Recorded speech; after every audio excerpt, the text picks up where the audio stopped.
vamos entender por que a coabitação pacífica entre as religiões é uma realidade. Em nenhuma hipótese nós vamos impedir alguém de outra religião de vir à Basílica. O nosso programa veio ao norte do continente, no Marrocos e na Tunísia, falar um pouco sobre o islamismo, suas manifestações e variadas opiniões. Para o islamismo, a política é uma parcela da religião.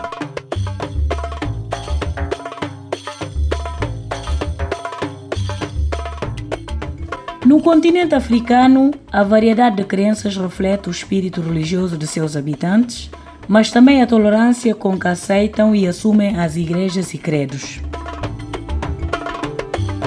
Estima-se que 40% dos africanos sejam muçulmanos, 32% cristãos e 25% pertencem a religiões tradicionais africanas. Cultuando um ou vários deuses e, em alguns casos, reverenciando espíritos presentes em toda a natureza, africanos de diversas nacionalidades expressam sua religiosidade.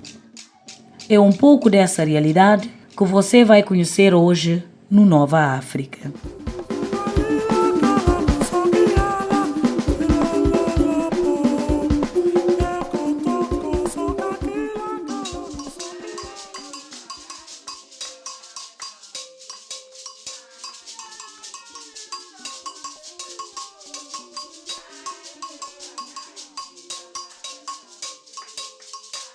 Foi do Benin que vieram muitos dos escravos da África para a Bahia e Minas Gerais.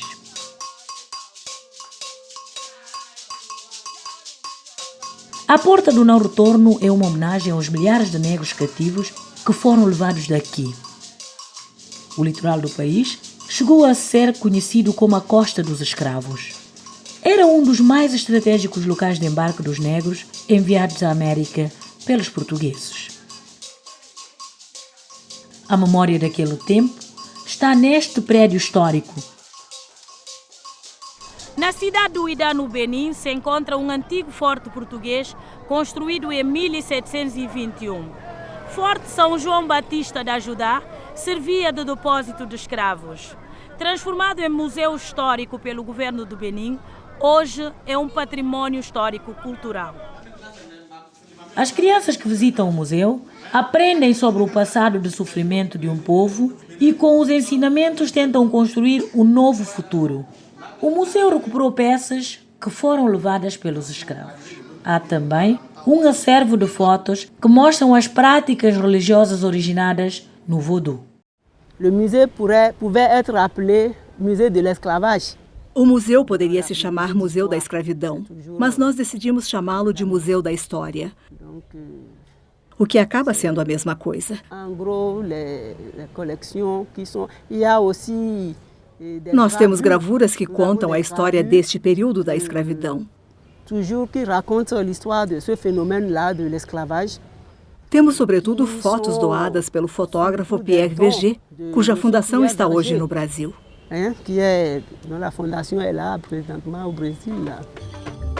Quando embarcavam nos navios negreiros, os moradores do Benin deixavam família, casa e tudo o que tinham. Levavam apenas a esperança e a religião. No século XIX, muitos descendentes brasileiros de escravos capturados em Benin retornaram à África. Conhecidos como agudás, eles têm sobrenomes brasileiros, tradições e crenças muito parecidas com as encontradas na Bahia. Diferente do que mostram os filmes de terror, o Vodou é uma prática muito semelhante à do candomblé brasileiro. Acreditaram que esses escravos chegando do outro lado, no outro continente, iriam esquecer o Vodou, mas é algo que ficou no cérebro deles. Eles nasceram com isso no sangue. Por que eles iriam chegar lá e esquecer? Eles não esqueceram de jeito nenhum o Vodou. Os sapatás que você vê hoje entre os brasileiros, os nanins, os xangôs que você vê entre os cubanos, no Haiti, são nossos irmãos que aprenderam por aqui. Nossos pais é que levaram o Vodou para lá. O Vodou está na origem deles. O Vodou está na crença deles. e faz apenas o bem. Por isso eles chegaram aos países dos brancos e não esqueceram o voodoo. Um lugar essencial para a religião voodoo é a Feira do Grigri, ou seja, de Patois de Cotonou. Aqui vende-se plantas medicinais, peles de animais, rabo de cavalo e outros elementos que os feiticeiros usam para curar e dar sorte aos seus seguidores. O passeio pela feira ajuda a conhecer um pouco das práticas do voodoo. Tudo isso é utilizado nos rituais religiosos. Não há mal que resista aos trabalhos feitos pelos líderes espirituais. As peles de animais servem também para curar. Para curar uma doença é preciso ter os ossos do animal, é preciso também ter os pés do animal. E completamos esse tratamento com as plantas para curar uma doença. Depende da doença. Os rituais da religião voodoo têm música, dança e comida. O sacrifício de animais e as ofrendas são uma forma de invocar os espíritos dos antepassados e as forças da natureza. Quando os participantes do ritual entram em transe, se fortalecem com a energia recebida dos espíritos. O voodoo não pratica o mal, somente o bem. É preciso respeitar as interdições. É como nos 10 mandamentos da Bíblia. O voodoo tem regras próprias, ele é correto. Quando você respeita as regras do voodoo, você terá filhos, terá dinheiro, trabalho. Independentemente do que iniciar, conseguirá tudo sem problemas. O voodoo faz o bem, jamais o mal. Mas é preciso respeitar as orientações. Este sociólogo explica que os rituais são diferentes e dependem das circunstâncias da vida. No voodoo, cada elemento da natureza é representado por uma divindade, mas isso não significa que as pessoas adoram vários deuses. Para cada família, de cada clã, de cada tribo, existe um voodoo, e apenas um. De maneira que cada indivíduo pertencente a uma família conhece apenas um voodoo, e não 2 nem 3. De forma que aquilo que com frequência se descreve de maneira pejorativa, como um suposto politeísmo, na verdade é algo falso.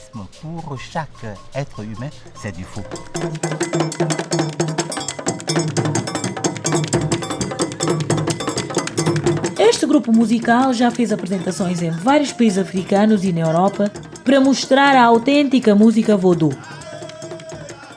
Desde crianças, eles participam de rituais sagrados que ajudam a compreender os ritmos próprios para a celebração voodoo.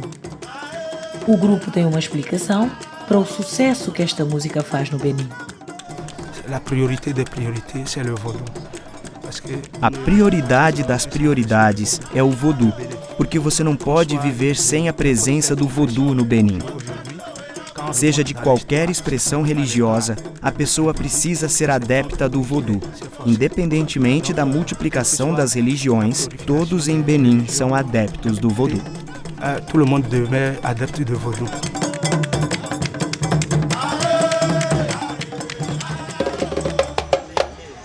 No norte da África, o predomínio é de muçulmanos.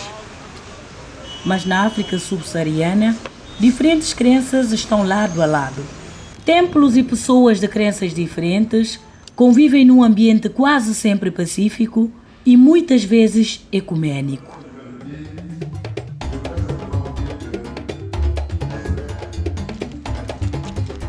A tolerância religiosa é sagrada na Costa do Marfim. Templos suntuosos dividem espaço com práticas antigas. Dados oficiais do governo mostram que 38,6% dos moradores são muçulmanos, 32,8% cristãos e 11,9% animistas.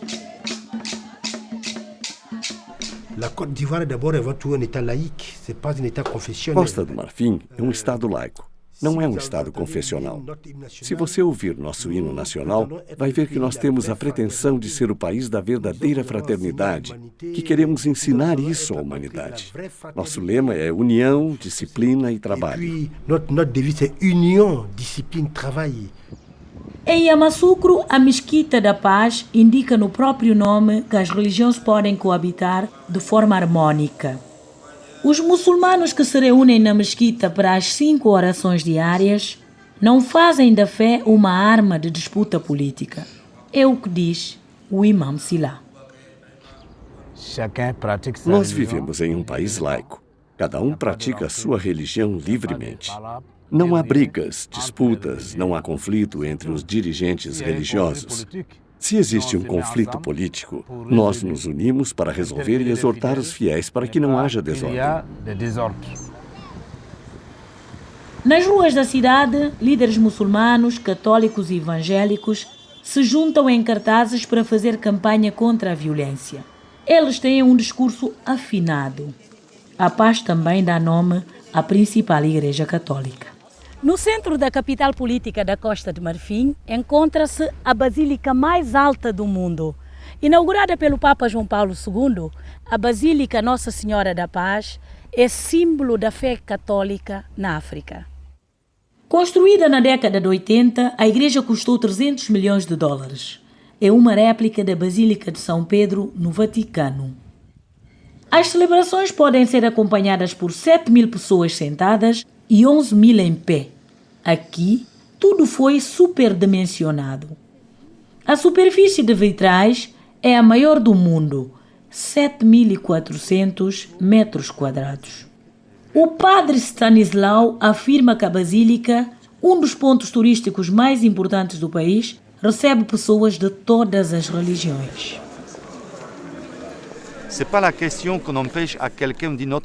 Em nenhuma hipótese, nós vamos impedir alguém de outra religião de vir à Basílica. Ela é aberta a todos, e os visitantes podem ser muçulmanos, protestantes, e os católicos que vêm participar de jornadas espirituais e ficam durante 2, 3 dias rezando na nossa igreja.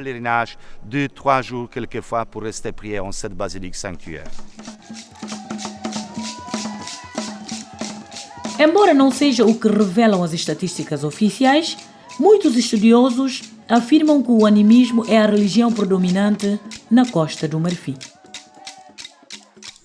O animismo é uma religião ancestral. Já existia bem antes dos colonizadores chegarem à África. Hoje em dia, continua a ser muito praticado pelos marfinenses. As tradições animistas consideram que todos os elementos da natureza podem se manifestar como espíritos. A música aí é bombom. Estão a dizer que os ancestrais estão chegando. Estão chegando.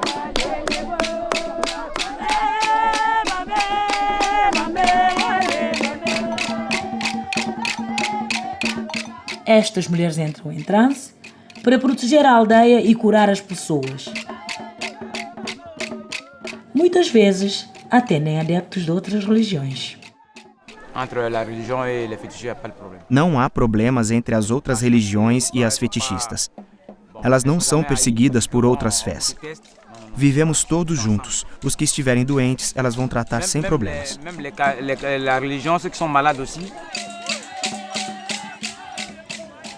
Esta convivência pacífica entre as religiões é motivo de orgulho para os moradores da Costa do Marfim. Não existem problemas entre as religiões na Costa do Marfim. Eu nunca ouvi falar e nunca vi guerras religiosas entre muçulmanos e cristãos. Aqui isso não existe. O que é impressionante é que, às vezes, há manifestações de muçulmanos e alguns se deslocam para rezar com os muçulmanos.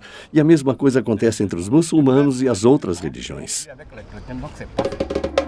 No próximo bloco, você vai conhecer um pouco sobre os hábitos e a fé dos muçulmanos da África. Não perca!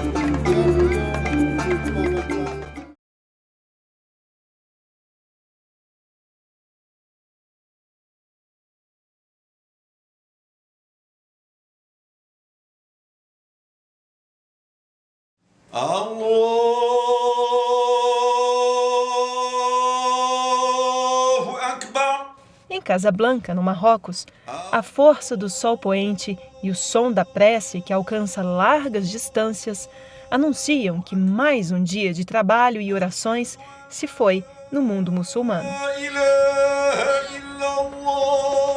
A opulência da segunda maior mesquita do mundo, depois de Meca, cidade sagrada na Arábia Saudita, mostra o quanto a religião islâmica cresceu por aqui. A religião muçulmana é atualmente a segunda maior do mundo e seus fiéis estão em todos os continentes. A maior parte dos seguidores do islamismo está nos países árabes do Oriente Médio e no norte da África. Assim como as religiões cristãs, a religião muçulmana é monoteísta, crê na existência de um único Deus, Alá. A religião no mundo muçulmano está presente em todos os aspectos da vida diária, mas em intensidades diferentes de acordo com o país e a influência política. No Egito, sob o ponto de vista da mulher, por exemplo, as relações são mais tradicionais. Em Marrocos, as relações entre religião e cotidiano são mais diluídas, apesar das influências radicais dos países vizinhos. Nos anos 60 e 70, o véu foi considerado um acessório repressor, banido pelas mulheres. Hoje, a peça volta aos poucos ao cenário urbano. Na Tunísia, um país bastante ocidentalizado, muitos já não vão mais nas mesquitas, nem oram 5 vezes por dia, mas ainda mantêm seus valores vividos em grupo.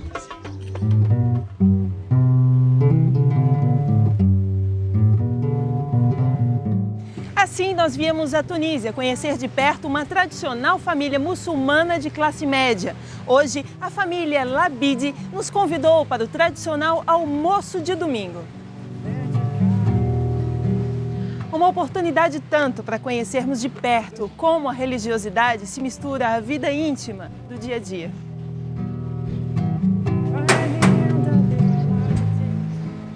Hey, how are you doing? How are you? I'm good. How's everything? Fine. Everything's perfect. You're welcome. Thank you. Esse é o Sadok e essa é a casa do tio dele. Ele vai traduzir tudo pra gente hoje. Let's go?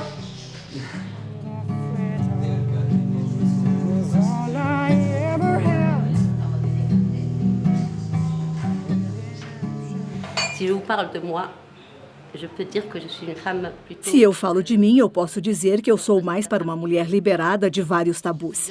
Em princípio, se a mulher muçulmana recebe alguém na casa dela, deverá ter uma separação entre os homens e as mulheres.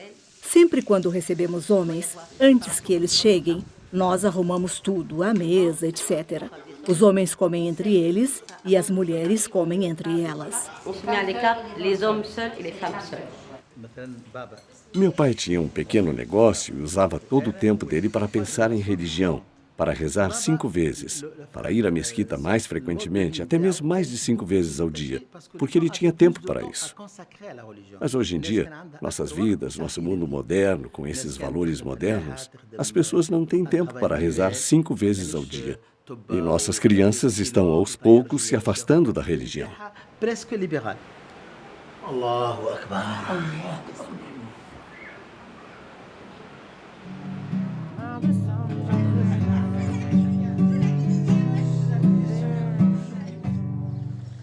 Para entender melhor as nuances do islamismo em tempos modernos, procuramos o professor Abdelatif Zaki, da Universidade de Rabat.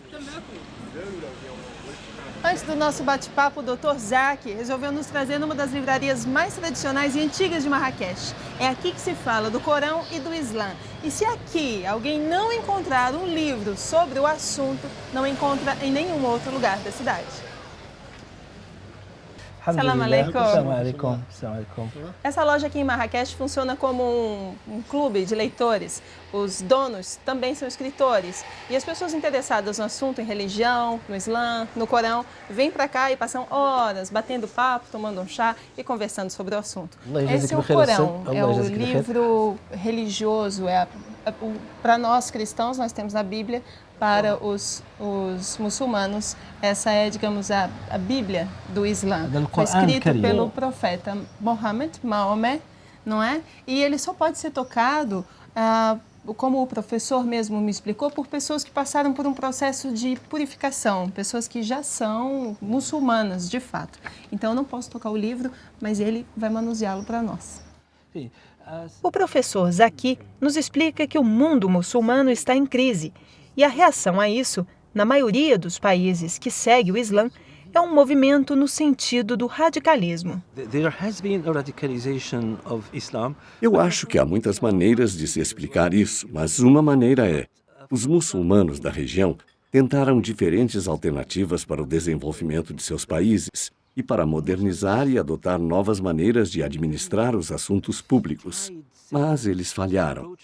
As pessoas acabaram perdendo a fé em soluções vindas de outros lugares.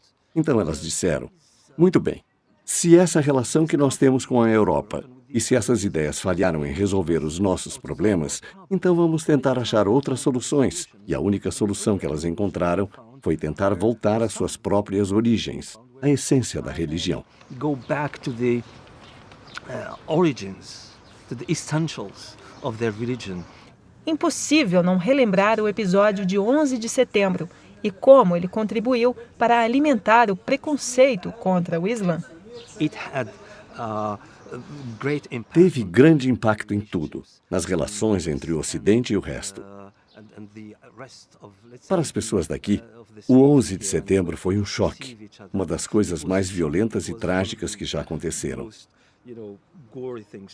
Mas para as pessoas que nunca tinham ouvido falar do Islã antes, aquilo era a única coisa que os muçulmanos sabiam fazer. Esses são os muçulmanos? Eles podem atirar aviões em prédios e matar milhares de pessoas? Eles podem se explodir e fazer coisas terríveis? Mas o que as pessoas não escutam e não sabem é que talvez aquele evento, criminoso quanto ele possa ser, seja uma reação a anos e talvez a décadas de frustração que foram sentidas por pessoas de países muçulmanos. Pessoas que sentiram que estavam sendo invadidas em suas próprias questões nacionais e manipulados em seu próprio Estado, e que percebiam o apoio do Ocidente a ditaduras tirânicas em seu próprio país, que os impedia de ter acesso à liberdade e de confirmar suas próprias identidades. Foi assim que os muçulmanos perceberam isso. Isso não justifica o que aconteceu, mas serve para explicar como se manipulam esses preconceitos.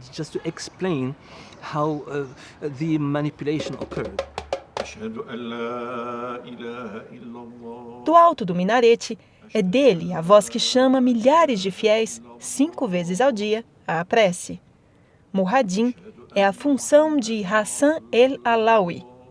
Aos 7 anos de idade, ele perdeu o pai e se sentiu chamado a trabalhar na mesquita para o próprio sustento. Uma função que o tornou reconhecido pela sabedoria religiosa e pela voz serena e firme que acorda os marroquinos diariamente. Não há Deus além de Deus. E Deus é o maior. Essas são as palavras que o Muhaddin usa na hora de chamar as pessoas para a oração 5 vezes por dia. La ilaha illallah. Thank you very much. Shukran. Abdelghani Bakwasi é professor da Universidade de Marrakech. Ele é um especialista em Islã e fala com o Nova África sobre religião e política. السياسة جزء من الدين الإسلامي. كما أن عندنا Para o islamismo, a política é uma parcela da religião. O Islã é constituído de diferentes aspectos. Existe o dogma, a oração, a adoração, o comportamento, a ética e a política. Todos são partes do islamismo. Por isso, não há diferença entre os dois. No Ocidente é diferente, pois lá se criou uma ideologia de separação entre religião e política. No islamismo, entretanto, esta separação nunca existiu. O que teria pregado o profeta durante sua vida, bem como seus companheiros, outros reis e imperadores, senão a unidade entre política e religião? Resumindo, não há separação entre ambos.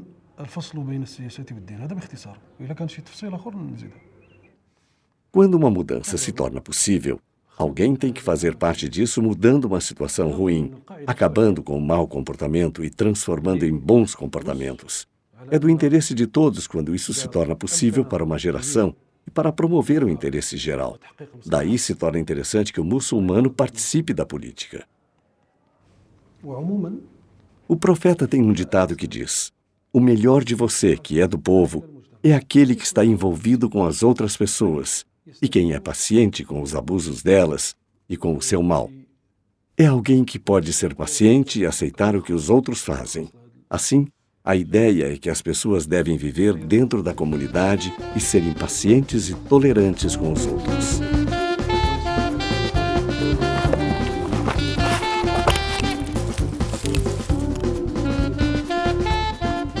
Madlokvo Dlamini é curandeiro entre os Swahili. Ele usa folhas e raízes para curar. Na África, gente como ele conhece centenas de plantas medicinais. Aprendem com os pais, que por sua vez foram ensinados pelos avós. Há os remédios que servem para fortalecer, outros para limpar o corpo. Esse aqui hidrata o organismo. Outros fortalecem os ossos. Para a malária, nós também temos esse alho aqui. Todos esses remédios vêm das matas, como esses aqui. Muitas vezes, curandeiros como Madlokvo usam também os espíritos. Possuídos por poderes ancestrais, eles usam essa habilidade para curar. Para eles, espíritos presentes em animais e objetos podem ajudar pessoas a se livrar de doenças para as quais, muitas vezes, a ciência ainda não encontrou uma cura.